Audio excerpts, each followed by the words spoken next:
Radhe Radhe sir. Radhe Radhe ji, Radhe Radhe. First class में हमने doubts clear किए थे। टैरो के मिथ थे, टैरो में जो बहुत सारे डाउट्स थे लोगों को, सिर्फ हमने वही किया था।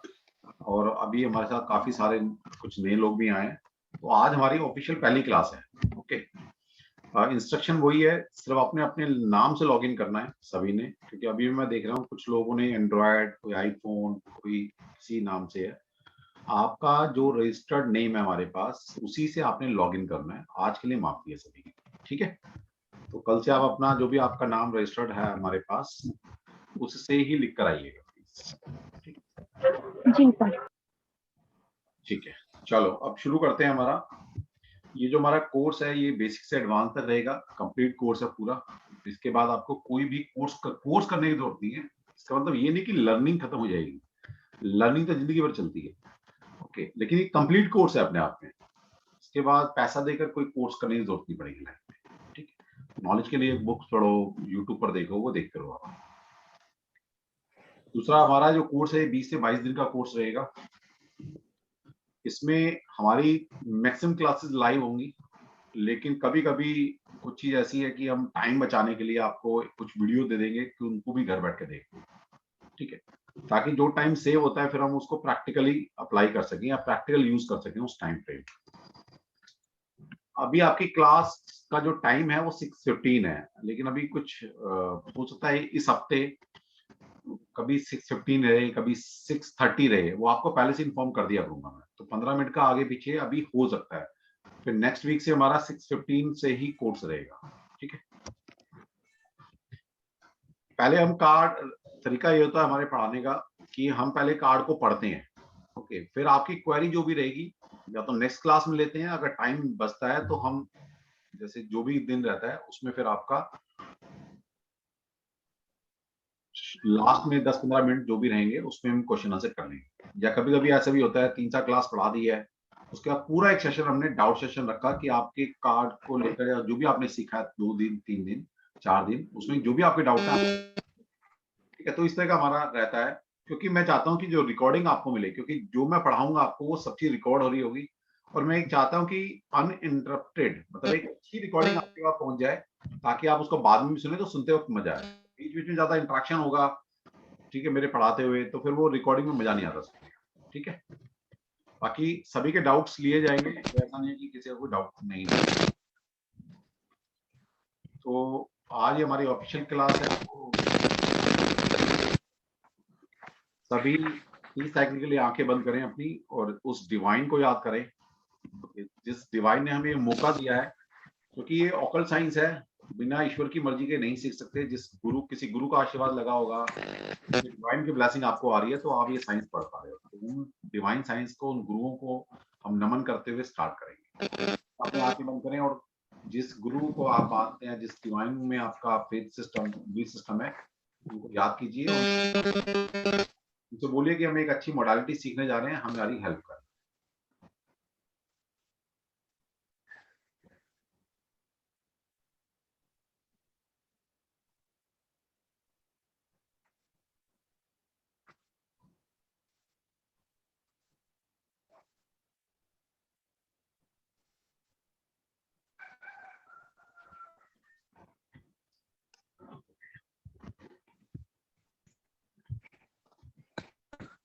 अभी जब हम टैरो कार्ड्स जर्नी स्टार्ट हो रही है हमारी, अभी आपके बहुत सारे क्वेश्चन आंसर हो सकते हैं। उन क्वेश्चनों को संभाल के रखिए। 2 या 3 दिन के आप, 2 या 2 दिन हम पढ़ लेंगे। एक हम क्लास रखेंगे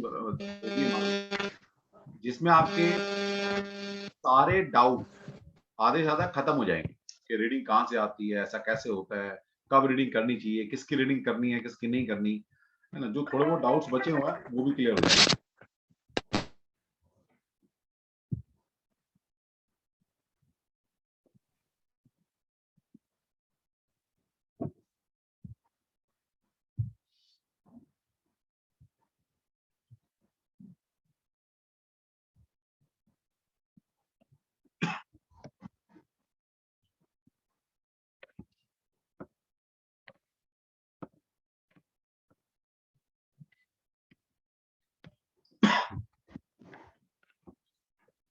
थोड़ा सा लिटरेचर से स्टार्ट करते हैं कि सबसे पहले हिस्ट्री क्या है टैरो की, कि टैरो आए कहां से हैं, ये कब से हैं tarot. The most common theories go to ancient Egypt and Thao। तो ऐसा माना जाता है कि कुछ कॉमन थ्योरीज हैं इजिप्शियन की कि ये टैरो कहां से आए हैं, उन्होंने ऐसा बताया और लिखा है। Some believe that a form of tarot goes back to ancient China। तो कुछ का ऐसा बिलीफ सिस्टम था पहले कि ये टैरो कहीं ना कहीं एंशियंट चाइना, प्राचीन चाइना, क्योंकि चाइनीज सभ्यता भी हिंदुस्तान के बाद जो सबसे प्राचीन सभ्यता है वो चाइना की है। तो सबको ऐसा लगता था कि ये कार्ड जो है चाइनीज से आए, चाइना से आए, एंशियंट चाइना से आए। लेकिन common myth is that the tarot was brought to Europe by the gypsies. तो जिप्सीज क्या एक टर्म है, एक कम्युनिटी है, ये गुमक्कड़ टाइप की है। तो ऐसा एक कॉमन मिथ था कि यूरोप के अंदर जिप्सीज जो थे, जैसे हमारे यहाँ हिंदुस्तान में तो ना बंजारे होते हैं, ये एक स्टेट से दूसरा स्टेट घूमते रहते हैं, तो इस तरह जिप्सीज जो है वो घुमक्कड़ टाइप के लोग हैं। तो उनको ऐसा लगा कि ये कॉमन मिथ था कि यूरोप में सबसे पहले कार्ड ये जिप्सीज लेकर आए। लेकिन the first clear historical references से the card appeared in Europe around the 14th century. लेकिन जो मिथ वगैरह सब अगर छोड़ दें, जो क्लियर हिस्टोरिकल रेफरेंस जो मिलता है, ये माना जाता है 14th सेंचुरी में ये यूरोप के अंदर कार्ड पाए गए as a game known as tarocchi, किसी गेम के रूप में पाए गए। जैसे हमारे यहाँ भी प्लेइंग कार्ड खेलते हैं, तो इसी तरह का वहां पर एक गेम था तिरोची नाम का गेम, वहां पर ये कार्ड पाए गए। All ancient civilization develop their own system of divination और fortune teller based on same symbolism and archetypes. देखिए, हर एरा के अंदर, हर सिविलाइजेशन के अंदर कुछ सिस्टम हुए हैं जिसकी वजह से फ्यूचर में क्या हो सकता है, ओके, फ्यूचर में क्या हो सकता है उसको जानने के लिए। हेलो, तो हर एरा के अंदर हुए हैं, हर सिविलाइजेशन के अंदर हुए हैं, कि जिससे कि हम ये झांक सके कि फ्यूचर में क्या हो सकता है, चाहे वो कोई सिस्टम है, कोई सिंबल्स हैं, ओके। तो कहीं ना कहीं बहुत सारे सिस्टम डेवलप हुए हैं और हर एरा के अंदर ये होते चले गए, जिससे हम फ्यूचर को जान सकते हैं। जैसे आप कलयुग की बात करें तो आपको पता है कि कितने, हिंदुस्तान की बात ले लें तो कितने सारे की साइंस मोडालिटी यूज की जाती है। आप देखिए पंजाब की तरफ जाएंगे तो लाल किताब ज्यादा यूज होती है, नॉर्थ इंडिया हमारी तरफ दिल्ली या यूपी राजस्थान इस तरफ जाएंगे तो आपको ज्यादातर वैदिक एस्ट्रोलॉजी मिलेगी। और साउथ की में अगर आप चला जाएंगे तो साउथ की कुंडली थोड़ी सी अलग बनती है, सिस्टम अलग है साउथ सिस्टम, और वो और भी कुछ मोडालिटी हैं उनको यूज करते हैं। तो एक ही कंट्री के अंदर कितनी सारी मोडालिटी हैं जिससे हम फ्यूचर जान सकते हैं। तो इसी तरह से पहले हर कम्युनिटी में अपने अपने सिस्टम हुआ करते थे। अब नेक्स्ट है दी मीनिंग ऑफ टैरो। अब टैरो का मीनिंग क्या है? टैरो का अपने आप में कोई मीनिंग नहीं है, कुछ भी मीनिंग नहीं है। ये किसी सिस्टम का, किसी कम्युनिटी में, किसी सिस्टम ने का बिगड़ा हुआ रूप है। जैसे कि आपने एक शब्द देखा है होरा, सॉरी आवर्स, है ना, उसके में कितने घंटे, कितने बजकर कितने मिनट हो गए, तो हम बोलते हैं 6 आवर्स 30 मिनट, है ना। तो जो आवर्स शब्द है ये कोई अपने आप में शब्द नहीं है, ये हमारे होरा, संस्कृत में एक शब्द आता है या हिंदू एस्ट्रोलॉजी में एक शब्द आता है होरा। तो ये आवर्स जो है होरा का बिगड़ा हुआ रूप है। अंग्रेज हमारे होरा को यहाँ से लेकर गए और उन्होंने होरा को बदलकर आवर्स में कन्वर्ट कर दिया। तो जिस तरह आपके 24 घंटे होते हैं दिन में, इस तरह दिन के अंदर 24 होरा होती है। होरा का मतलब है, हमारा सिस्टम आपको ये बताएगा, ज्योतिष में एक सिस्टम है कि संडे के बाद मंडे क्यों आता है, मंडे के बाद ट्यूसडे क्यों आता है, और ये सब कुछ आपके जो 7 ग्रह हैं उनसे रिलेटेड है, 7 वार आपके, ओके। तो इनका सीक्वेंस ऐसे ही क्यों है, ये कोई नहीं बता सकता आपको। ये हिंदू एस्ट्रोलॉजी बता सकती है आपको या वैदिक एस्ट्रोलॉजी बता सकती है कि क्यों संडे के बाद मंडे आता है, मंडे के बाद ट्यूसडे आता है। ये 24 होरा होती है। होरा का मतलब है कि एक पर्टिकुलर टाइम फ्रेम में, जैसे 1 घंटा लगभग 60 मिनट का होता है, इसी तरह से एक होरा लगभग 60 मिनट की होती है। कुछ 1 घंटा 5 मिनट की भी हो सकती है होरा, कुछ 55 मिनट्स की भी हो सकती है, ओके। तो होरा का मतलब है उस पर्टिकुलर टाइम फ्रेम में पृथ्वी पर कोई एक प्लेनेट ज्यादा रूल कर रहा होता है। तो ये देखेंगे 7 प्लैनेट है, ऐसे 7 प्लैनेट में से कोई ना कोई एक प्लैनेट की एनर्जी पृथ्वी पर हम ज्यादा रिसीव कर रहे होते हैं उस वक्त, ये मतलब है हो रहा।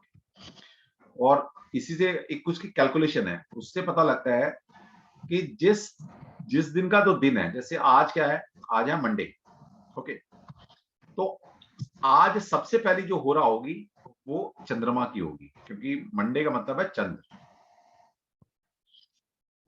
तो इसी तरह से हर जो वार आता है, मंडे के दिन सबसे पहले हो रहा क्या होगी, उसकी होगी मंगल की। और ये हो रहा स्टार्ट कहां से होती है, ये होती है सनराइज से। सनराइज से पहला 1 घंटा लगभग जो दिन है उसी प्लैनेट का हो रहा होती है। उसकी कैलकुलेशन फिर सेकंड क्या होगी, थर्ड क्या होगी, जब हम लास्ट होरा में जाते हैं उस पर्टिकुलर डे की, उसके आगे वो सीक्वेंस में जब हम मिलाते हैं सीक्वेंस को, तो अगले दिन जैसे लास्ट हो रहा संडे के दिन सन की होगी, और जो सिस्टम है अगले दिन मंडे आ गया तो अगली हो रहा मंडे की होगी। अब ये 12 बजे से 12 बजे नहीं है, सनराइज टू सनराइज है, ठीक है। तो एक सिस्टम है, आपको एटलीस्ट पता होना चाहिए। तो इसी तरह टैरो का अपना कोई नाम नहीं है, कोई वजूद नहीं है, ये किसी सिस्टम का, किसी डिवाइन का, किसी भी एक चीज का बिगड़ा हुआ रूप है। जैसे तारो एक शब्द है हिब्रू सिस्टम में, तारो, तो इसका मतलब है डिवाइन लॉ या लॉ गिवर। तो वो कहते हैं जी हमारा हिब्रू सिस्टम का नाम इन्होंने बगड़ के टैरो कर दिया। तो ताओ एक इजिप्शियन गॉड है, इजिप्शियन गॉड का नाम है ताओ, तो कहते हैं उसका नाम पे टैरो रख दिया गया है। फिर तारुश, इजिप्शियन में एक और वर्ड आता है तारुश, इसका मतलब होता है द रॉयल वे, हो सकता है इसका नाम बदल के टैरो कर दिया हो। फिर इजिप्शियन में एक और शब्द आता है तारू, तारो, रॉयल पाथ, ठीक है। तो इस तरह से बहुत सारी चीजें हैं। टॉरस एस्ट्रोलॉजी, आपको पता है ना, जो हमारे 12 जोडिक साइन है, उनको भी याद कर लेना, आगे काम आएंगे हमारे हिंदी और इंग्लिश में। जोडिक साइन, उनके लॉर्ड कौन है, वो भी काम आएगा टैरो में।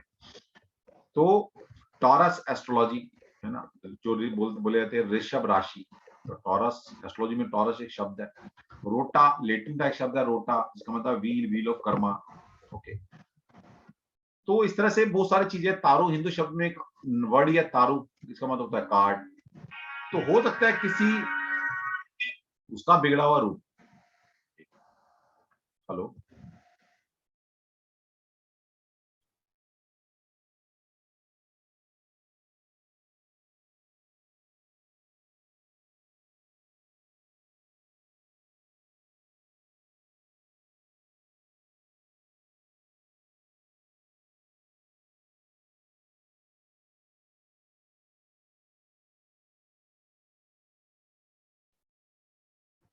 तो इस तरह से आज तक कोई जान नहीं पाया कि टैरो का एग्जैक्ट क्या मीनिंग है और कहां से ये लिया गया है, ठीक है। जैसे कहते हैं ना, कई बार नाम ऐसा पड़ जाता है, बदल दिया जाता है कि समझ नहीं आता कहां से है। तो टैरो का अपने आप में कोई मीनिंग है, हाँ इतना है, किसी भी सिस्टम का ये बिगड़ा हुआ रूप है। Advantage of tarot card reading, कि टैरो कार्ड रीडिंग जरूरी क्यों है, क्यों सीख लेनी चाहिए आपको। सबसे पहले बात है इसकी जो एडवांटेज है, कैरेक्टर एनालिसिस। तो किसी भी इंसान का, यहाँ पर गुड और बैड कैरेक्टर से की बातें नहीं हो रही है, यहाँ पर है किसी का नेचर जानना, किसी के बारे में जानना। तो टैरो कार्ड से बहुत इजी है एट प्रेजेंट कौन किस सिचुएशन में है ये जानना, किसी का नेचर बिहेवियर जानना बहुत इजी है। फिर है ग्लिम्पसेस ऑफ फ्यूचर, कि फ्यूचर में क्या हो सकता है, झांकना है किसी के फ्यूचर में, तो ये टैरो कार्ड आपको बहुत अच्छी हेल्प करते हैं। सॉल्यूशन ऑफ इमीडिएट डायलेमास, क्योंकि टैरो जब आप 2-3 क्लास पढ़ लेंगे तो आपको पता लगेगा रीडिंग आ कहां से रही है, ऐसा क्यों होता है कि जो क्वेश्चन पूछा जाता है उसी से रिलेटेड कार्ड क्यों निकल कर आते हैं। तो ये सारी चीजें जो इफन बट आपके दिमाग में चल रहे होंगे वो आपको 2-3 क्लास के बाद समझ में आ जाएगी। तो किसी भी बात का इमीडिएट सोल्यूशन क्या होगा। अब ये सारी चीजें अगर आप ज्योतिष से जाने जाएंगे तो बहुत मुश्किल कई बार हो जाता है, क्योंकि ज्योतिष में 5 लेवल की दशाएं चल रही होती हैं, महादशा, अंतरदशा, प्रत्यंतर दशा, ओके। तो अगर 2-4 दिन आगे पीछे का जानना है तो उसके लिए प्राण दशा तक जाना पड़ता है, सूक्ष्म दशा तक जाना पड़ता है, जो कि ज्योतिष में बहुत डिफिकल्ट टास्क है। और ज्योतिष में सबसे पहले आपको 15-20 साल का एक्सपीरियंस होना चाहिए, तब वो उतनी बारीकी से चीजों को पकड़ पाओगे। लेकिन टैरो में आप काम करेंगे और 3 से 6 महीने के अंदर अंदर आप वो मुकाम हासिल कर सकते हो कि आप खुद नहीं सोच सकते उसके बाद। हेल्पिंग इन मेडिटेशन, मेडिटेशन में टैरो बहुत आपकी हेल्प करेंगे या आपकी मेडिटेटिव क्वालिटी को ये इंक्रीज करते हैं। तो लास्ट है सबसे important, developing the intuitive power. Tarot card use करते करते आपकी इंट्यूटिव पावर इतनी डेवलप हो जाती है कि आप वैसे ही किसी के बारे में बता सकते हो, बिना कार्ड देखे भी, बिना कुछ लगाए भी, कि सामने वाले का प्रश्न क्या है और सामने वाला क्या सोच के आया है या उसका आंसर क्या होगा। ओके, और ये सबसे लास्ट वाली मैं क्यों बता रहा हूँ सबसे ज्यादा इंपॉर्टेंट है, क्योंकि किसी भी मॉडलिटी में जब आप काम करते हैं, चाहे आप ज्योतिष कर रहे हैं, वास्तु कर रहे हैं, न्यूमरोलॉजी कर रहे हैं, केमिस्ट्री कर रहे हैं, लाल किताब, कुछ भी मॉडलिटी से किसी के फ्यूचर को जब हम प्रिडिक्ट करने की कोशिश करते हैं, तो वहां पर सारा जो ज्ञान लगता है, सिर्फ कैलकुलेटेड बुद्धि नहीं लगती है कि हमने सारी कैलकुलेशन कर लीजिए ज्योतिष की। जब हम जितना पढ़ा होता है वो लगाते हैं, नो डाउट, लेकिन उसके बाद मंथन कर कर जो फिर जो इंट्यूशन आती है उसको इंक्लूड कर सामने वाले की प्रेडिक्शन की जाती है। और टैरो रीडिंग जो है वो ये प्योर इंट्यूशनल या साइकिक रीडिंग है, प्योर।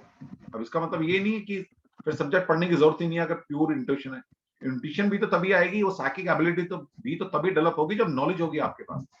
तो उसी नॉलेज का यूज करते हुए आप अपने इंट्यूशन को लगाते हुए आप सामने वाले को आंसर दे रहे थे। इसका मतलब ये भी है कि ये अगर साइंस पढ़ लेते हैं आप, तो इसके बाद आप ज्योतिष करें, वास्तु करें, न्यूमरोलॉजी करें, वहां पर भी आपकी प्रेडिक्शन फाइन होनी शुरू हो जाएगी। और अगर आप पहले से कर रहे हैं कोई ऐसी साइंस, तो उसमें भी आप देखिएगा आपको एक अपलिफ्टमेंट मिलेगी अपनी नॉलेज में, ओके, अपनी प्रेडिक्शन में एक्यूरेसी आएगी। तो इसलिए बहुत जरूरी है साइंस के टैरो कार्ड से आपकी इंट्यूशन पावर डेवलप होती है। अब हमारे जो कोर्स में है, हम वो क्या पढ़ने वाले हैं, क्योंकि कार्ड और तरह के होते हैं। जैसे आप में से काफी सारे लोग वेबिनार में आए होंगे, वेबिनार में हमने ओशो जैन की बात की थी कि एंजेलिक कार्ड भी होते हैं, रामायण कार्ड है, साईं कार्ड है, और कई सारे कार्ड मार्केट में आ गए हैं इस वक्त। लेकिन जो सबसे प्राचीन कार्ड है वो है राइडर वेट। इनसे प्राचीन कोई नहीं है। जिस तरह कल भी आपको बताया गया था कि कमर्शियल एंगल से सबसे बढ़िया है राइडर वेट, सबसे बढ़िया। आउटर वर्ल्ड को जानना है, किसी के बारे में जानना है, नो डाउट ओशो जैन भी, एंजेलिक भी, कार्ड की सबकी अपनी अपनी इंपॉर्टेंस होती है, लेकिन सबसे ऊपर जो रखे गए वो राइडर वेट। तो हम अपने कोर्स के अंदर कंप्लीट राइडर वेट कार्ड करने वाले हैं, उनको बहुत अच्छे से सीखने वाले हैं। Rider Waite deck is the easiest to work with, easy to teach and easy to learn. तो राइडर वेट है तो सारे इजी, लेकिन फिर भी बताने के लिए कि बिल्कुल टफ नहीं है, इनको सीखना सिखाना बड़ा इजी है, लेकिन हाँ सिखाने वाला एक अच्छा गुरु होना चाहिए, ये पता है। नहीं तो कार्ड रटवा दिए जाते हैं। उस आप में से भी कुछ लोग टैरो कहीं से कर आए होंगे, और मैं दावे के साथ कह सकता हूँ आपने सिर्फ वही सीखा है कि जी ये कार्ड है, ये 4 मतलब है, इनको रट लीजिए, जब भी आएगा वैसा ही बोलना है। लेकिन टैरो कार्ड रीडिंग वो रीडिंग नहीं है जो सिखाई जाए। 3 चीजें याद रखें जीवन में कि टैरो जो रीडिंग है वो इंट्यूटिव रीडिंग है, साइकिक रीडिंग है, और इंट्यूशन ऑन द स्पॉट आती है। इंट्यूशन को पहले प्री प्लान नहीं किया जा सकता। ओके, तो ये पहले बात ध्यान रखना। दूसरा याद रखना, 1 कार्ड वर्थ एटलीस्ट 1000 वर्ड। जो हम कार्ड के आगे मीनिंग सीखेंगे, हम आपको सोचता है 10, किसी का 20, किसी का 30 में मीनिंग बताऊं, वो कॉन्शियस माइंड से हम देख रहे हैं कार्ड, लेकिन एक कार्ड के हजारों मतलब हो सकते हैं। तो इसका मतलब क्या है, इतने टाइम से कई सौ साल से पढ़ते आ रहे हैं, आज तक कोई पूरे इनको डिकोड नहीं कर पाया। हर ओकल्ट साइंस की यही खासियत होती है, कोई भी मोडालिटी आप पढ़ेंगे वो कभी खत्म नहीं होती। कोई ये नहीं कह सकता है भाई इसके बाद खत्म, उसके बाद रिसर्च है, जो मर्जी करते हो। जैसे एक पेंटिंग है, कार्ड में क्या आप देखिए, कार्ड में कुछ ना कुछ पेंट किया रखा है।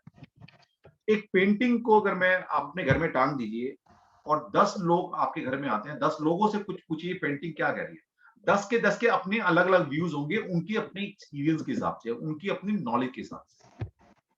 ओके, इसलिए होता है ना जो बड़े बड़े कलाकार पेंटिंग बनाते हैं, वो लाखों लाखों की, करोड़ों करोड़ की पेंटिंग बिकती है, लेकिन कौन खरीदता है? जो आर्टिस्ट लोग होते हैं, उनको समझ में आती हो। अब वो करोड़ों की पेंटिंग है, राह चलते इंसान से इसका आर्ट से कोई लेना देना नहीं। उससे पूछ लो कि भाई ये 500 रुपए की लेगा, बोले मैं 50 रुपए की ना लो, जबकि वो होता 5 करोड़ की पेंटिंग हो या 50 लाख की पेंटिंग, क्योंकि उसके लिए उस आर्ट की कोई मतलब नहीं। तो इसी तरह से कार्ड में जितने लोग देखेंगे उनकी अपनी नॉलेज, अपनी इंट्यूशन के हिसाब से बहुत सारी चीजें आपको अपने तरीके से नजर आ सकती हैं। तो इस पूरे कोर्स के अंदर हम आपको कार्ड को कैसे डिकोड किया जाता है, कार्ड का नजरिया कैसे देखना होता है, कैसे जानना होता है कार्ड को, कार्ड में से कलर्स हैं, नंबर्स हैं, कुछ सिंबल्स बने हुए हैं, उनको कैसे पहचाने, वो मैं आपको सिखाने वाला। इसका मतलब मैं आपका हॉरिजन को ब्रॉड करने वाला। रीडिंग तो अपने आप आएगी। जब आप एक कार्ड की मीनिंग जान जाते हो, कार्ड में से कैसी चीज निकल कर आती है, वो प्रोसेस अगर आपको पता लग जाता है, फिर जीवन भर आप इन कार्ड से पता नहीं क्या क्या निकालते हैं। अब ये राइडर वेट कहां से आए? It is a creation of combined efforts of author Edward Waite and Pamela Colman Smith. तो ये दो लोगों के कंबाइंड एफर्ट से ये राइडर वेट कार्ड को डिजाइन किया। अब ये थे कौन? Edward Waite was a brilliant occultist with a deep understanding of the tarot and its mystical symbols. तो एडवर्ड वेट एक ब्रिलियंट ऑकल्टिस्ट था। ऑकल्टिस्ट का मतलब होता है इन गुप्त विद्याओं को या ईश्वरीय विद्याओं को जानने वाला। ओके, तो उसको बहुत सारी विद्याओं का ज्ञान हो सकता है।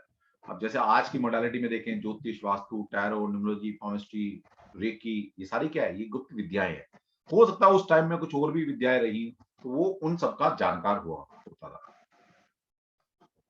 जिसको जो टैरो कार्ड में कुछ सिंबल्स डाले गए हैं, कोई नंबर्स डाले गए हैं, कोई कलर्स डाले गए हैं, कलर थेरेपी, कलर है ना, शास्त्र जैसे रंग शास्त्र, रंग भी अपने आप में एक शास्त्र है।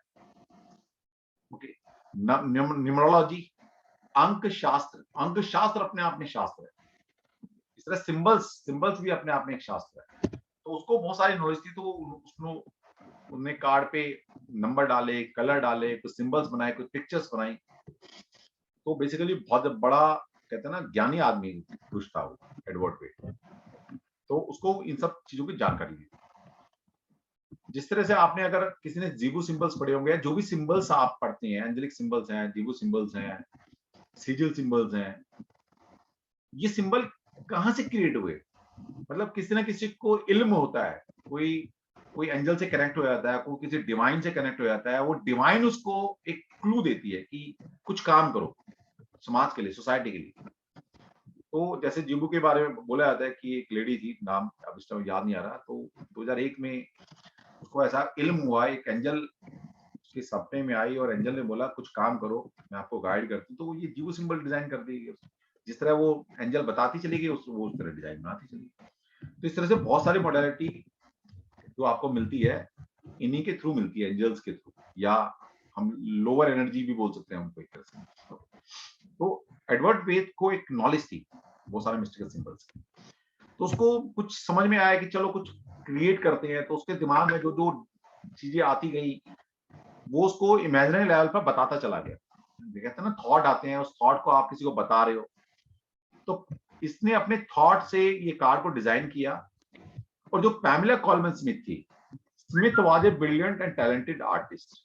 तो जो पैमेला कॉलमन स्मिथ थी, वो बहुत बड़ी अच्छी आर्टिस्ट थी, पेंटर थी।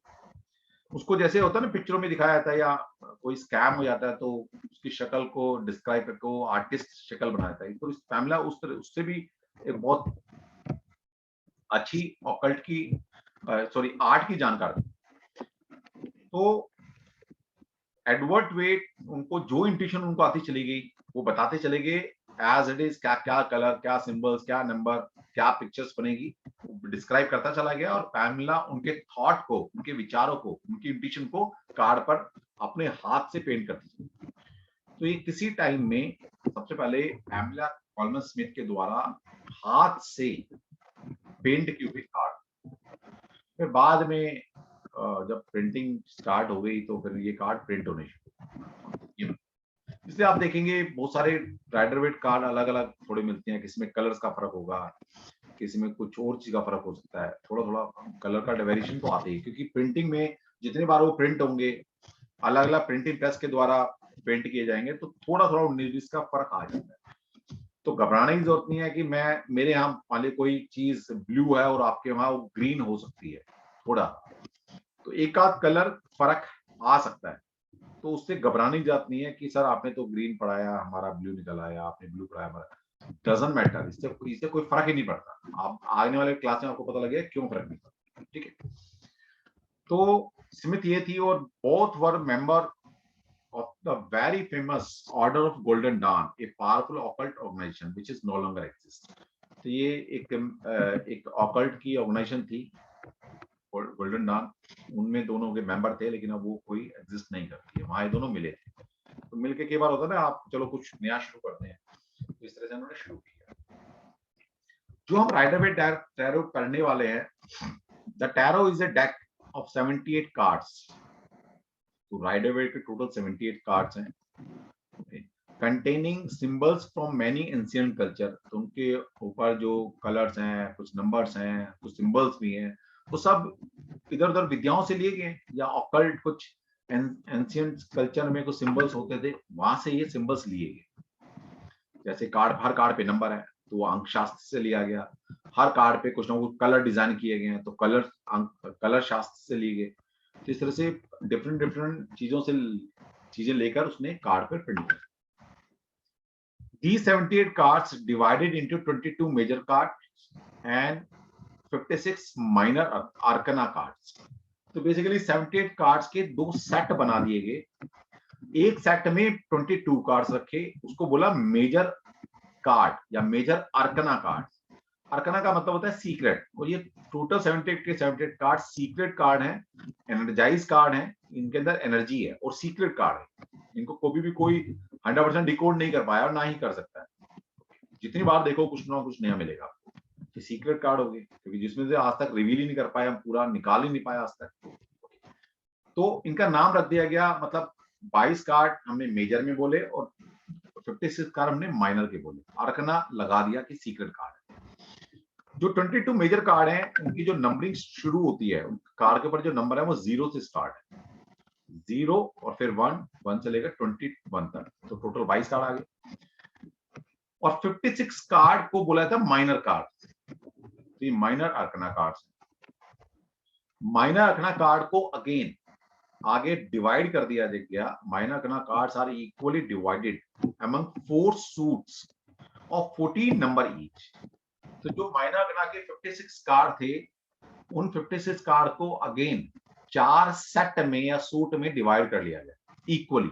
तो एक सेट में कितने कार्ड आएंगे? टोटल 56 है, तो 14 कार्ड आएंगे। ओके, 14 कार्ड जो है, हर एक सेट का एक नाम दे दिया गया।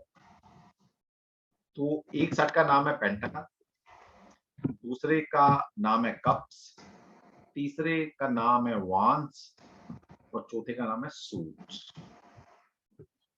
तो सबसे पहले टैरो को हम टैरेट नहीं बोलते, यहाँ पर टी साइलेंस रहता है, टैरो बोला जाता है।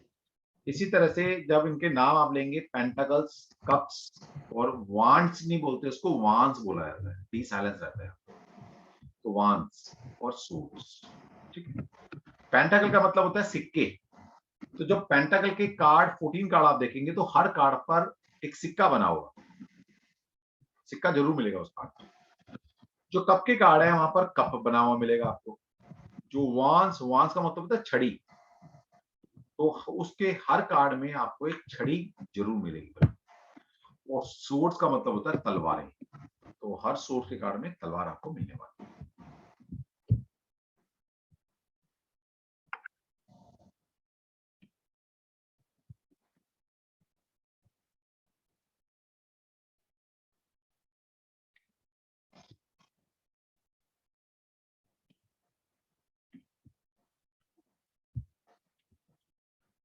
चलो, एक तो स्लाइड शायद मिसिंग हो गई है, कोई बात नहीं, इसको मैं कल पढ़ा दूंगा। तो relation between tarot and playing card.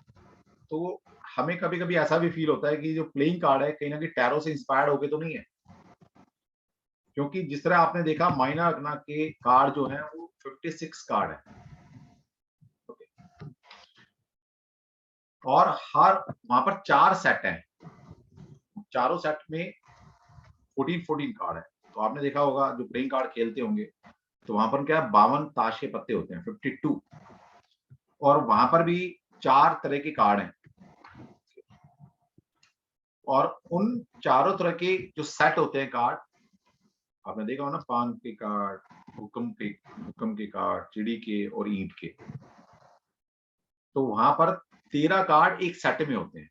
आपने देखा ना, एक इक्का होता है, फिर 2 से लेकर 10 होता है, फिर गुलाम बेगम बादशाह, तो 13 कार्ड होते हैं वहां पर।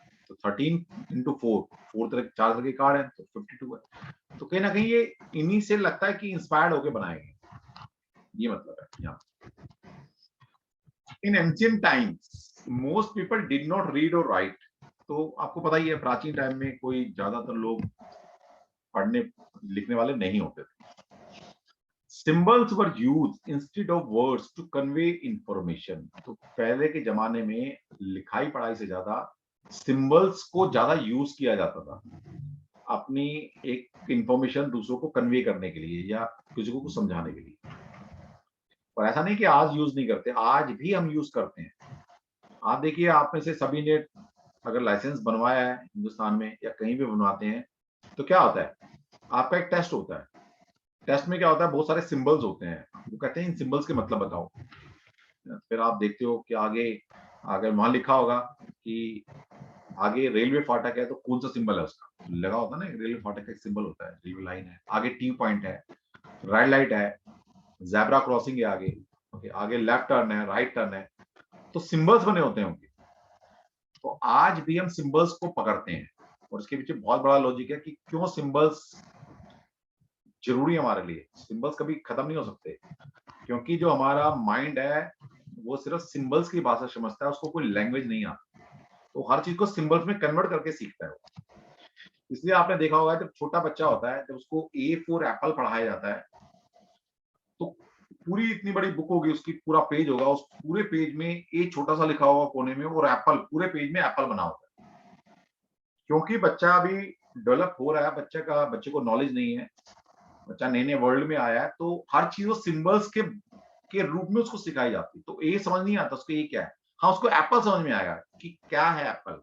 एप्पल की एक शेप है ना, उसका एक निकला होता है, वो थोड़ा कटा होगा, है ना, जैसे भी इस तरह के भी एप्पल बनाते हो आप।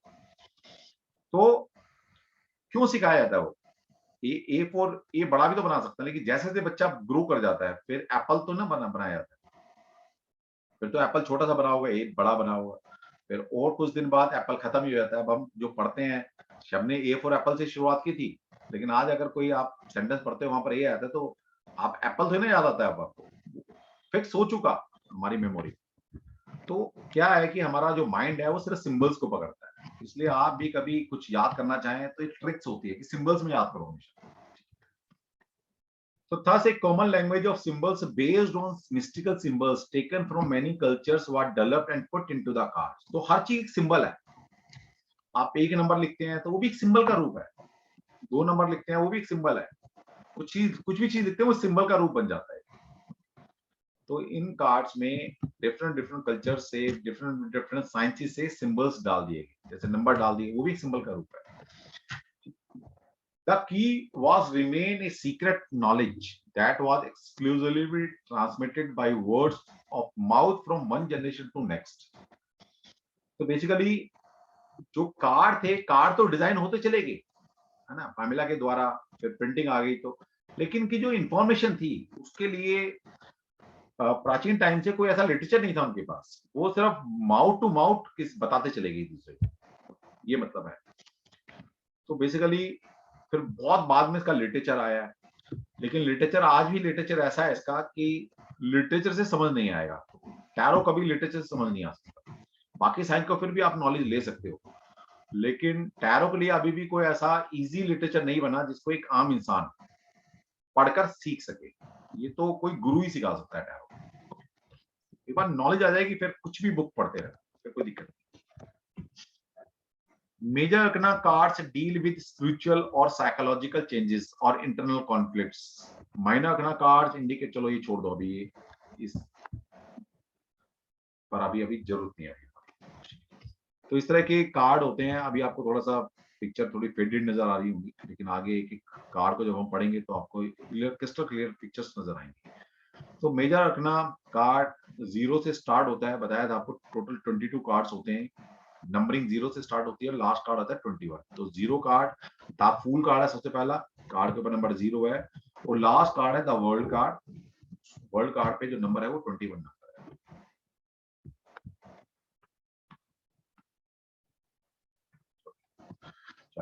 अब हम शुरू करते हैं कार्ड को पढ़ना। कार्ड में कुछ चीज रटनी नहीं है कि सर ने ये बताया तो ऐसा ही होगा। मैं यहाँ पर आपको प्रोबेबल जो मीनिंग हो सकते हैं, कार्ड का नजरिया क्या है, मैं जिस तरह कार्ड को डिकोड कर रहा हूँ, आपने वो सीखना है मेरे से। रटना नहीं है कोई भी चीज कि ये 4 शब्द रट लिए, नहीं, वहां पर कुछ भी हो सकता है, लेकिन हाँ इनसे मिलते जुलते ही चीजें आएंगी। तो कार्ड को कैसे डिकोड करना होता है, इसलिए शुरुआत में हम थोड़ा स्लो चलेंगे ताकि आप चीजों को समझ सके, फिर थोड़ा स्पीड पकड़ लेंगे। तो सबसे पहले 2 बातें, और एक बात तो सबसे पहले ही है जरूरी, कि कार्ड जब आप रीडिंग करेंगे ये माइंड में हमेशा रखना कि कार्ड में जो चीज दिख रही है, जैसा एनवायरनमेंट कार्ड का दिख रहा है, वैसा ही एनवायरनमेंट सामने वाले की जिंदगी में उस वक्त चल रहा होता है। क्योंकि कार्ड सामने वाले को रिप्रेजेंट कर रहे हैं, उसकी जिंदगी को, उसको, उसकी लाइफ में क्या क्या चीजें चल रही हैं, क्या घट रहा है, हमें वही कार्ड में चीजें दिखाई देंगी। तो सबसे पहले कार्ड का एनवायरनमेंट पकड़ना सीखिए आप, क्योंकि हम ये जानना चाहते हैं कि जो भी हमारे पास आ रहा है उसके पास एनवायरनमेंट कैसा है, कार्ड आजकल क्या, मतलब वो किस सिचुएशन से गुजर रहा है। ओके, तो जैसा कार्ड का एनवायरनमेंट होगा वैसा ही एनवायरनमेंट उसकी जिंदगी में चल रहा होगा। तो यहाँ से थोड़ा सा क्लू मिल जाता है। तो सबसे पहला कार्ड है हमारा the fool card. The fool का मतलब होता है आम भाषा में बुद्धू, मूर्ख या बेवकूफ, आप कुछ भी बोल सकते हो।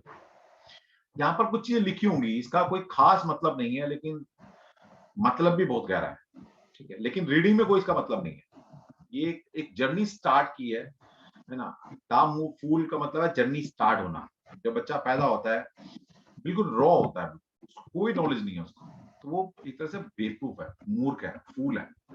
वहां से यात्रा शुरू होती है हमारी, और फिर कोई डॉक्टर बनता है, कोई इंजीनियर बनता है। पैदा तो सब जीरो नॉलेज से होते हैं ना। अब सब कोई अभिमन्यु तो बन के पैदा नहीं हुआ, तो एक युग था कि जो मदर के पेट से ही बच्चे इतनी बड़ी बड़ी साइंस सीख जाया करते थे। अब वो चीजें है नहीं, तो हर बच्चा रॉ फॉर्म में पैदा होता है, यानी कि फूल, जीरो। और आगे जाके कोई क्रिमिनल बनता है, कोई अब्दुल कलाम बनता है, कोई साइंटिस्ट बनता है, कोई कुछ बनता है, कोई कुछ बनता है। तो यात्रा का आरंभ इसलिए क्या है, यात्रा का आरंभ। रीडिंग से इसका कोई मतलब नहीं है।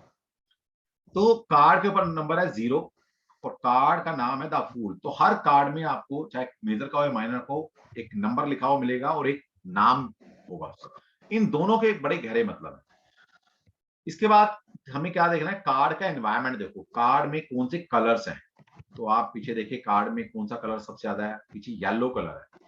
अब बहुत सारी चीजें जैसे नंबर के बारे में है, कलर्स के बारे में है, यहाँ पर कहीं नहीं लिखी मिलेंगी कार्ड, वो भी जान के नहीं लिखी गई है। ऐसा नहीं कि मैं नहीं लिख सकता, उसके पीछे पर्पस ये है कि मुझे पता है कि कैसे पढ़ाना है आपको, कैसे मजबूर करना है कि आप रिकॉर्डिंग दूसरी बार सुनो।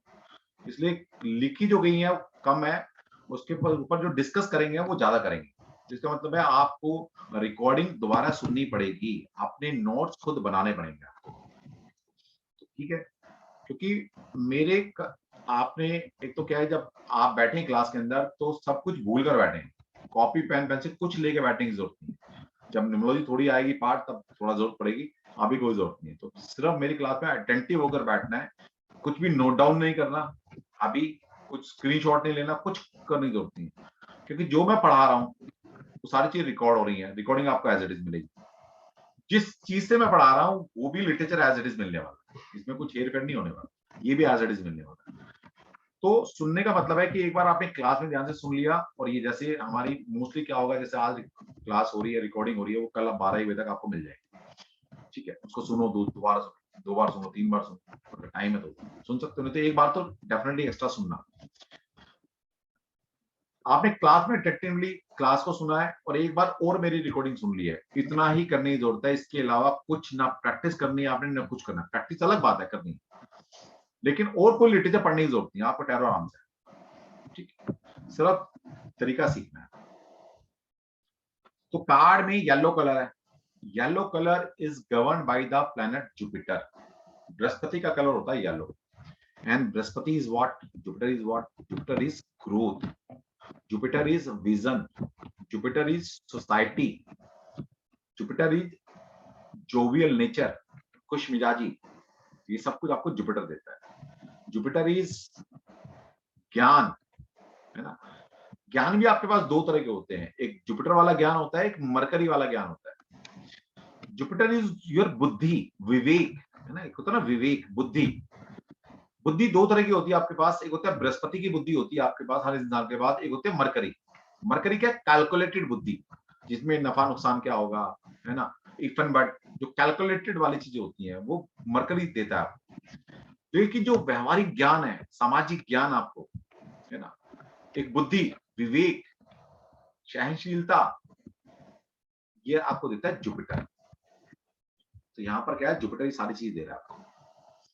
अब यहाँ पर आप देखते हैं, आप तो कार्ड के ऊपर सबसे पहले नंबर को डिस्कस करेंगे। नंबर है 0। 0 का मतलब है जीरो। हर इंसान 0 से स्टार्ट करता है। जैसे बताया, जब बच्चा पैदा होता है वो क्या है, उसका 0 डे का है। आज ही पैदा होता है, एक दिन भी पूरा नहीं हुआ, सोचो।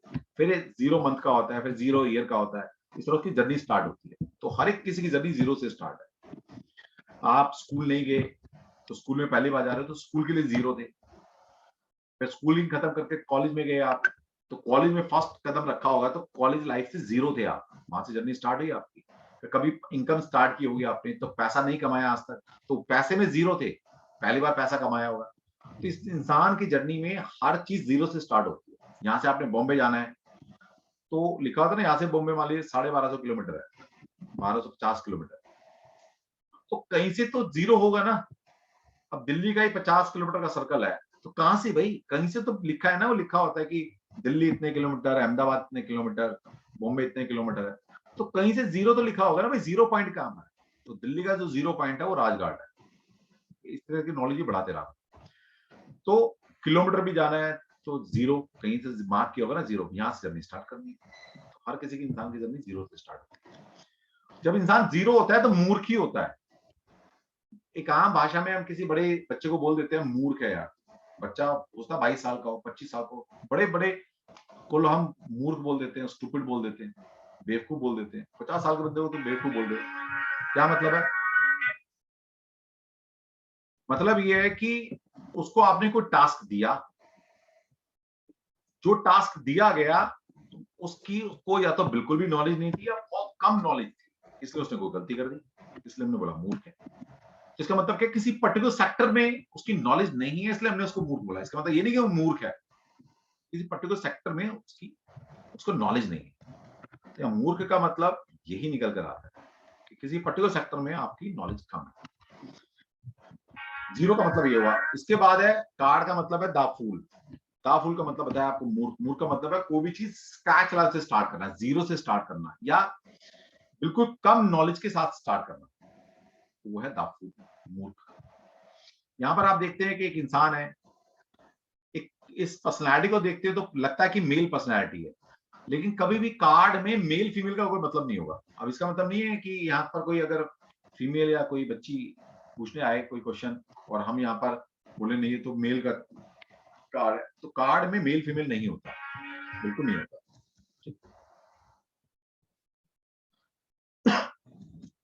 तो ये जब इस बच्चे की तरफ आप देखते हो तो यंग बच्चा आपको नजर आ रहा है, यंग चाइल्ड आप देख पा रहे हैं। इसको का फेस अगर आप देखेंगे तो, या इसकी ड्रेस आप देखते हैं तो ऐसा लग रहा है जैसे एक जवान बच्चा होता है, उस तरह के जो कॉस्ट्यूम पहने हुआ है, इस तरह के इसका फेस नजर आ रहा है।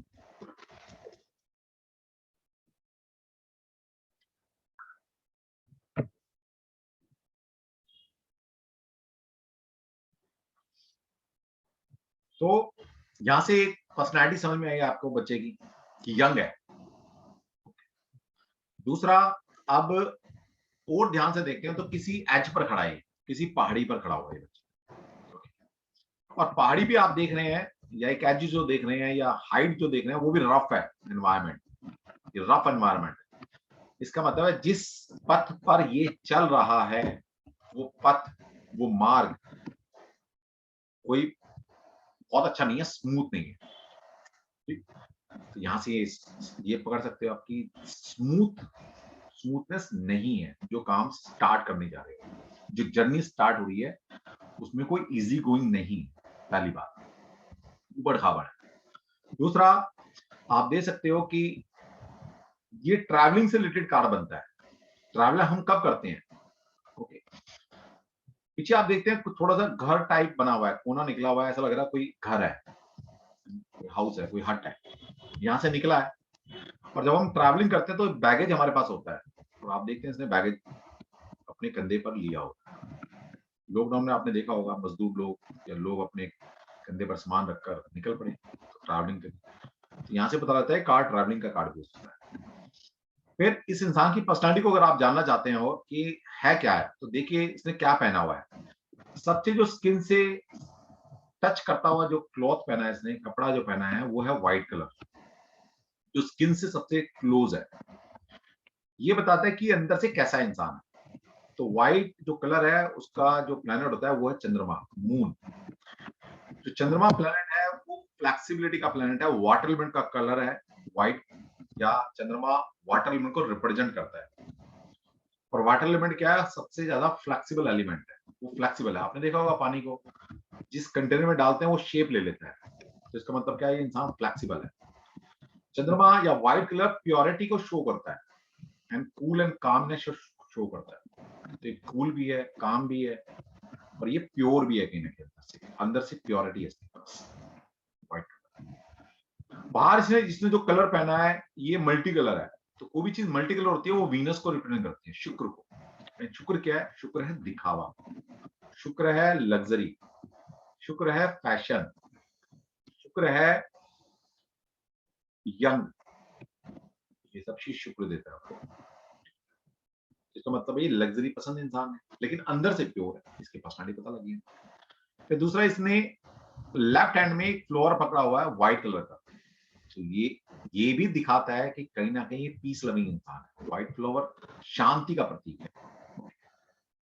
बैगेज इसने टांगा हुआ है तो कहीं ट्रैवलिंग हो सकती है। फिर कार्ड में इंसान की मूवमेंट है, देखिए पैर ना मूवमेंट में है, इसका मतलब है कि इस कार्ड के अंदर मूवमेंट है। अभी इतनी जितनी मैं सारी चीजें बता रहा हूं ये कहीं ना कहीं लगने वाली हैं। फिर यहाँ पर आप देखते हैं इसका एक डॉगी है, तो इसका डॉग को क्या बोला गया, एक फेथफुल प्राणी बोला गया, तो इसका वेल विशर हो सकता है कोई, ये बढ़िया। ओके, अब ये देखिए इसके जो शूज हैं वो येलो कलर के हैं, इसका मतलब पैरों से क्या करते हैं, हम कर्म कर रहे हैं, आगे ग्रो कर रहे हैं या कहीं ट्रैवलिंग कर रहे हैं। तो किसके लिए ट्रैवलिंग हो रही है, वो लाइफ में किसी ग्रोथ के लिए ट्रैवलिंग हो रही है, कोई घूमने के लिए ट्रैवलिंग नहीं हो रही है, ग्रोथ के लिए ट्रैवलिंग हो रही है, क्योंकि येलो कलर ग्रोथ को दिखाता है, तो इसलिए आप कह सकते हो कि ग्रोथ के लिए ट्रैवलिंग हो रही है। अब कोई बच्चा हमसे पूछने आया कि अभी 12th पास आउट किया है कि क्या मुझे यूनिवर्सिटी में एडमिशन मिल जाएगा। यूनिवर्सिटी में एडमिशन मिलने का मतलब घर छोड़ना पड़ेगा, और ये क्या हो रहा है, इसका घर ही छोड़ रहा है। और बच्चा किसके लिए जा रहा है, दूर पढ़ने के लिए, यानी कि अपनी ग्रोथ के लिए, अपनी एजुकेशन ग्रोथ के लिए जा रहा है, निकल रहा है घर से। यहाँ पर क्या है, यहाँ पर भी ये येलो कलर का शूज है। इसका मतलब है किसी भी काम के लिए आपका क्वेश्चन पूछा जाएगा ट्रैवलिंग से रिलेटेड या ग्रोथ से रिलेटेड, डेफिनेटली ये कार्ड बताता है कि आपकी ग्रोथ है। किसी ने पूछा क्या मुझे इंक्रीमेंट मिलेगा, तो यहाँ पर क्या ग्रोथ के लिए निकला है, यस ट्रैवलिंग। किसी ने पूछा प्रमोशन होके हो जाएगी, हम पूछेंगे क्या प्रमोशन होने के बाद क्या आपको जगह शिफ्ट होगी, तो कहेगा हाँ, अगर ऐसा है तो डेफिनेटली आपको मूवमेंट हो रही है, क्योंकि यहाँ पर क्या है, ट्रैवलिंग हो रही है। तो एक अच्छा कार्ड है, कहने का मतलब कार्ड भी अच्छा है। जब हम टोटलिटी में कार्ड को देख रहे हैं तो कितना बढ़िया कार्ड है, मैक्सिमम येलो कलर है, इसमें थोड़ा डल लग रहा है लेकिन एग्जैक्ट कार्ड देखो तो प्यारा वाला येलो कलर है। फिर सूर्य निकल रहा है, सूरज का निकलना, सूर्य का निकलने का मतलब है कि नई जर्नी। सूर्य भी क्या करता है, रोज आपको नई जर्नी दे रहा है। आपकी दिनचर्या कब स्टार्ट होती है, जब सूर्य उदय हो जाता है। सूर्य का उदय होना आपकी नई जिंदगी को भी रिप्रेजेंट करता है, नई जर्नी, नई जिंदगी। नींद को शास्त्रों में शॉर्ट टाइम डेथ बोला गया है, अल्प मृत्यु बोला है नींद को। आपको पता है ना, आप जब सो जाते हो तो आपका कॉन्शियस माइंड तो डेड है, सब कॉन्शियस माइंड काम कर रहा है, ऑटो मोड पे चल रही है बॉडी आपकी, ठीक है। तो आपको पता ही नहीं आप कितनी बार सांस लिए हैं, कब दिल धड़क रहा है, सारे ऑर्गन परफेक्टली काम कर रहे हैं, लेकिन आपको पता ही नहीं कैसे काम कर रहे हैं, चल रहे हैं सब कॉन्शियस माइंड से, ठीक है। तो वो शॉर्ट टाइम डेथ बोला गया। उसके बाद जब आप उठते हो तो नई जर्नी स्टार्ट होती है, ऐसा लगता है नया दिन आ गया।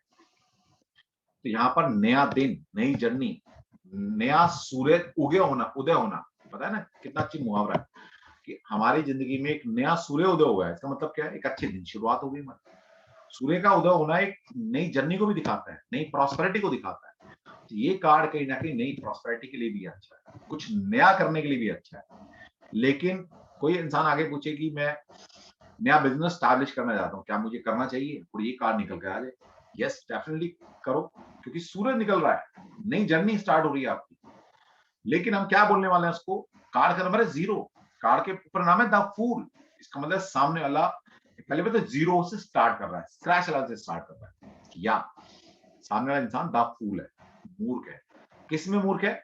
इन जनरल मूर्ख नहीं है वो, जो इंडस्ट्री में लगाने जा रहा है, जो काम वो करने जा रहा है, उसमें बिल्कुल भी या तो उसको नॉलेज नहीं है, या बहुत कम नॉलेज के साथ वो चीजों को शुरुआत करना चाह रहा है। उनको क्या राय देने वाले हैं कि भाई काम कीजिए आप, नो डाउट कार्ड आपको बता रहे हैं, लेकिन क्योंकि जो आप काम कर रहे हैं, कार्ड हमें ये एक क्लू दे रहे हैं कि वो जो काम आप स्टार्ट कर रहे हो उसमें कहीं ना कहीं आपकी नॉलेज उस लेवल की नहीं है। तो क्या करें? किसी एक वेल विशर को अपने साथ रखो। इसने भी तो यहाँ पर वेल विशर रखा हुआ है अपना, कि जब गिरोगे, कोई गलत डिसीजन लोगे तो आपको संभालने वाला कोई होना चाहिए, तो वेल विशर कर सकते हो।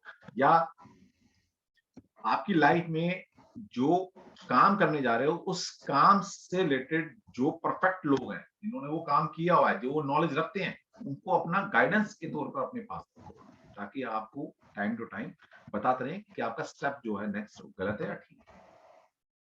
कितना बढ़िया चीज है। तो इस तरह से जो चीज बताई जा रही है, सारी चीज कहीं ना कहीं लगने वाले हैं। कोई आता है जी मेरी लाइफ स्टक कर गई है, क्या कुछ आगे बढ़ेगी, कुछ अच्छा होगा?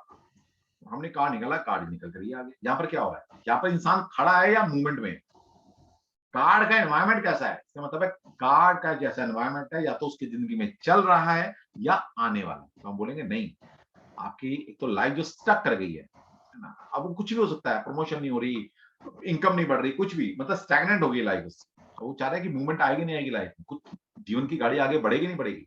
लेकिन यहाँ पर क्या दिख रहा है? यहाँ पर दिख रहा है इंसान चल रहा है, खड़ा नहीं है। इसका मतलब है सामने वाले की ग्रोथ होनी पक्का है, क्योंकि कार्ड ने में क्लू दे दिया कि थोड़ा टाइम रुक जाइए, यस डेफिनेटली मूवमेंट होगी लाइफ में, और एक अच्छा एनवायरमेंट उसकी लाइफ में आएगा, क्योंकि कार्ड के अंदर एक अच्छा एनवायरमेंट हमें दिख रहा है। कोई पूछता है जी मैं एक पथ पर जा रहा हूं, मैं एक काम शुरू कर रहा हूं, क्या वो इजी गोइंग हो जाएगा? और आपको ये देखा है कि यार जिस पथ पर ये इंसान चल रहा है, थोड़ा सा टफनेस है, मतलब उबड़ खाबड़ चीजें हैं ना, अनइवन सरफेस है, तो आप बोल सकते हो सामने वाले कि वो इतना इजी गोइंग नहीं होने वाला जितना आप सोच रहे हो। वहां पर थोड़े इफ एंड बट आएंगे, आपको थोड़ा ऊंचा ऊपर नीचे होना पड़ेगा, जूझना पड़ेगा चीजों से, ये भी आप बोल सकते हो। तो बहुत सारे कार्ड से बहुत सारी चीजें निकाली जा सकती हैं, ठीक। तो ये कार्ड किस चीज के लिए? बिगिनिंग के लिए बहुत बढ़िया कार्ड है। कोई भी चीज स्टार्ट करनी है, ये कार्ड बिगिनिंग को दिखाता है, स्पॉन्टिनिटी, सहजता को दिखाता है, फेथ, विश्वास को दिखाता है ये कार्ड। अब देखिए, अब हर एक कार्ड से नेगेटिव पॉजिटिव निकल सकते हैं, ये कार्ड फेथ को दिखाता है। क्यों दिखा रहा है फेथ को? आप देखिए, ये कहां खड़ा है? एच पर खड़ा है, और पैर मूवमेंट में है इसके, ओके, और देख कहां रहा है? ऊपर की तरफ। तो हम क्या बोलेंगे इसको? हम दोनों चीज बोल सकते हैं इसको, इसको मूर्ख भी बोल सकते हैं, बेवकूफ भी बोल सकते हैं, कि भाई गिर जाएगा, आगे देखो, तुम्हारा ध्यान कहां पर है, तुम चले जा रहे हो, आगे एज है और देख तुम ऊपर। तो इसका मतलब फेथ भी हो सकता है, उस डिवाइन में उसको फेथ है कि वो बचाएगा, कोई बचाएगा, और यहाँ पर दिख भी रहा है कोई बचाने वाला साथ है, इसलिए वो केयरलेस है ना। तो ये भी आप बोल सकते हैं कि फेथ का कार्ड भी है। जब फेथ से रिलेटेड क्वेश्चन पूछा जाए, कोई कपल आया हमारे पास, या गर्लफ्रेंड बॉयफ्रेंड, बहुत आते हैं क्वेश्चन कि जो मैं उस पर विश्वास करूं ना करूं। कोई बिजनेसमैन आया कि जी मैं, ये मेरा पार्टनर है या कोई भी है, मैं उसके साथ पार्टनरशिप करना चाहता हूँ, लेकिन क्या मैं उस पर विश्वास करूं? क्या मेरे विश्वास लायक है वो? और ये कार्ड निकल कर आ जाए, तो हम डेफिनेटली बोलेंगे यस, आप उस पर विश्वास कर सकते हो, वो इनोसेंट है, चालाक नहीं है, जीरो है, मूर्ख है। मूर्ख लोग कभी भी चालाक नहीं होते, मतलब या दगाबाजी नहीं करते, यहाँ पर दिख भी रहा है सर। तो क्या है? फेथ है इस कार्ड में, विश्वास का कार्ड भी है। इनोसेंस, मासूम, सरल, बेगुनाह का कार्ड है। कई बार होता है कि किसी ने बोला जी मेरी इसने चोरी चकारी कर लिया घर में, या कहीं चोरी हो गई है, मुझे उस पर शक है, मुझे उस पर शक है। इसका मतलब किसी एक दो फेस को उसने रिकॉग्नाइज करके पूछ रहा है वो, तो हम बोलेंगे नहीं, वो तो सरल है, वो बेगुनाह, उन्होंने नहीं किया। क्योंकि जिसके बारे में पूछा जा रहा है उसकी एनर्जी इससे कार्ड से मैच करानी, कार्ड में वो एनर्जी दिखाई दे रही, चालाकी वाली या चोरी चकारी वाली, ना नंबर है ना कुछ है इस तरह के, तो बोलेंगे नहीं, वो नहीं है, कोई और है।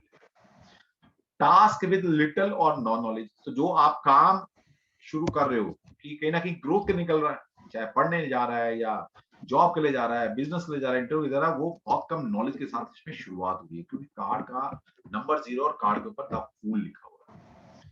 तो इस कार्ड से जो भी काम सामने वाला करने जा रहा है वो बहुत कम नॉलेज रखता है या बिल्कुल भी नॉलेज नहीं है उसको, तो हम सामने वाले को आगाह करेंगे कि भैया जो आप काम शुरू कर रहे हो वो कहीं ना कहीं रिस्क में आ सकते हो फिर आप। और इस कार्ड से रिस्क भी दिख रहा है, रिस्क टेकिंग। अब ये भी तो रिस्क ले रहा है कि ऊपर देख रहा है और फिर भी चले जा रहा है, ये रिस्क लेने का कार्ड भी, ठीक है। अब कोई सामने पूछा है स्पेकुलेशन है, गैम्बलिंग के लिए भी क्वेश्चन पूछ सकते हैं क्योंकि हम तो कंसल्टेंट है। कोई सामने वाला पूछता है जी मुझे क्या इसमें स्पेकुलेशन में कोई पैसा लगाना चाहिए, और यहाँ पर कार्ड में एकदम से आपको दिखा कि रिस्क ले सकता है कार्ड में कुछ रिस्क दिखाई दे रहा है, तो हम भी बोल सकते हैं कि आप कैलकुलेटेड रिस्क ले सकते हो। कैलकुलेटेड क्यों बोला, क्योंकि यहाँ पर ये बचाने वाला है। इसका मतलब क्या है, कैलकुलेटेड इसका मतलब ये है कि आप माले कुछ भी आप खेल रहे हैं, माले आप किसी शेयर मार्केट में पैसा लगाना चाहते हैं, म्यूचुअल फंड में जो भी है, तो हम कहेंगे किसी जो शेयर मार्केट का एक्सपर्ट हो। एक तो होता है ब्लाइंडली कहीं पैसा लगा, हम ये नहीं बोलने वाले। कार्ड ये कह रहा है कि यस रिस्क ले सकते हो आप, क्योंकि एज पर खड़े हो फिर भी चल रहे हो, तो रिस्क ले रहे हो, कार्ड कह रहा है। दूसरा यहाँ पर बचाने वाला साथ है, इसका मतलब कोई ज्ञान देने वाला, कोई वेल विशर, तो कहेंगे हम कहेंगे सामने वाले को कि किसी एक एक्सपर्ट की सलाह लेकर आप रिस्क लेना। न्यू एडवेंचरस, कोई नए साहसिक कार्य आप कर सकते हो इस कार से, कुछ भी। कोई पूछे जी मेरे को स्कूबा ड्राइविंग करनी है, कर ले भाई। कोई कहता है मुझे पैराग्लाइडिंग करनी है, यहाँ पर भी तो वो भी तो रिस्क ले रहा है, यहाँ पर रिस्क दिख ही रहा है, तो कर लो। और वो भी एडवेंचरस वाले। एपरेंट फूली, स्पष्ट मूर्खता, तो ये स्पष्ट मूर्खता का कार्ड भी बन सकता है कि भाई तुम गिर जाओगे, देख ऊपर रहे हो, मूर्ख हो गया बिल्कुल। अभी अब आप बोलोगे सर आप तो कभी फेथ बता रहे हो, यस ये सारी चीजें निकल कर आएंगी, लेकिन बोलना क्या है वो अभी 2 क्लास रुक जाइएगा, जब आपको बताऊंगा कि हर कार्ड से नेगेटिव पॉजिटिव दोनों कार्ड के मतलब हो सकते हैं, लेकिन बोलना क्या है वो 2 क्लास के बाद पता लगेगा। गोइंग योर ओन वे, अपने रास्ते चलना, जैसे राजकुमार का एक राज कपूर का एक गाना है ना, एक गाना था उसका, वो छतरी लेके चल चल पड़े अपनी राह में, ऐसा कुछ। तो ये क्या अपनी राह में निकल पड़ा, मासूम है, सरल है, अपने आप में खोया व्यक्ति चल पड़ा है अपनी राह, अपने काम अपनी मस्ती से करना है ना, अपनी मस्ती में रहने का। तो इतने सारे मतलब इन कार्ड हो सकते हैं। ठीक है जी, चलो आज के लिए इतना ही, 7:30 हो गए। कार्ड को डिकोड कैसे करना है सिर्फ ये समझते रहना, ओके, और सबको कार्ड आ जाएंगे। अब तक 6,500+ स्टूडेंट मैं पढ़ा चुका हूँ, हर स्टूडेंट यही कहता है जब क्लास में आता है कि सर हमें आ जाएगा, सर हम प्रेडिक्ट कर पाएंगे।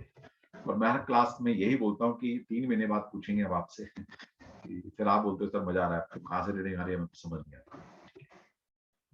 तो इस तरह की चीजें हमारी जर्नी चलती रहेगी, और शुरुआत में हम धीरे आराम से चलेंगे, फिर स्पीड पकड़ लेंगे। कुछ कार्ड में आपको उसका रिकॉर्डिंग दे दूं कि ये कार्ड 4 कार्ड 6 कार्ड रिकॉर्डिंग से सुनो, और उसके बारे में जो भी आपके क्वेश्चन आंसर है वो लिख के फिर मेरे से कंसल्ट करो। इससे क्या टाइम बचता है हमारा।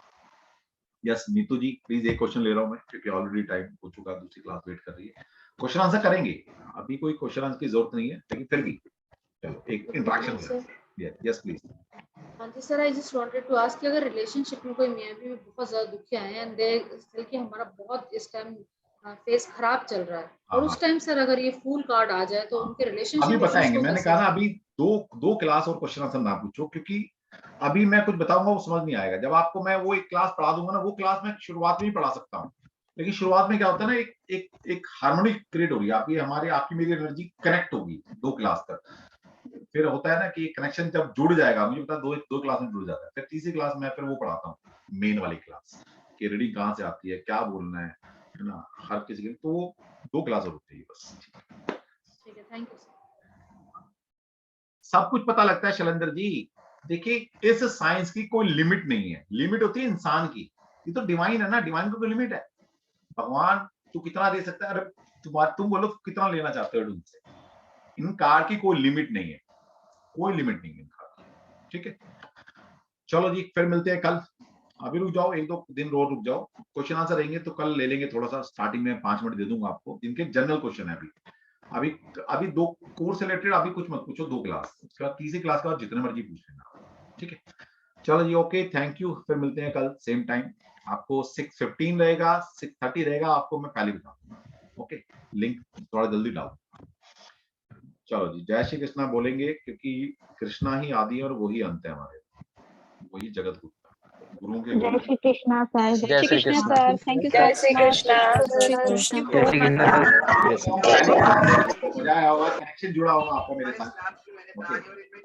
जय श्री कृष्ण। Feeling positive.